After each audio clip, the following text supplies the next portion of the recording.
Stephen Poloz takes us through what are big tectonic shifts in economics, but he does it in a way that intersperses personal stories to give context to what he's talking about. He compares economic growth to a pot of sauce boiling on the stovetop and talks about the bubbles, housing bubbles and other things, and compares them to bubbles forming on the top of the sauce. And they have to pop eventually when things get too hot. So there's a real nice storytelling element to what he does, which the average reader might not expect from someone who's been running the Bank of Canada.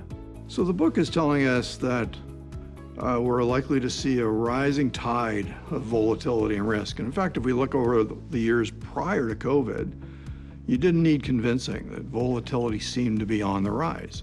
A lot of people now just think of COVID and, well, it'll be calmer after it's gone. And I don't really think so. It may be for a while, but there'll be another episode.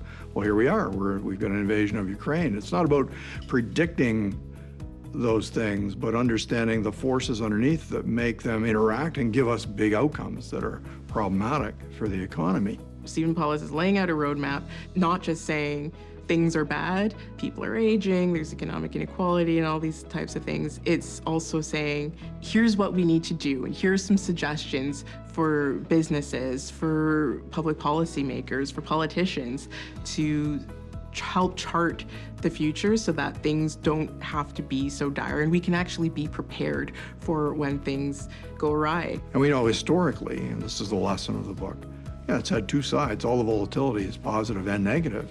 But on average, it's good. On average, we get good luck. Good luck outweighs bad luck. It's just that the path along the way can be quite problematic. As an economist says, go ahead and walk across the river. On average, it's only 12 inches deep. It could be 60 feet deep in the middle. So we'll all just invest in swimming lessons so we can make it across.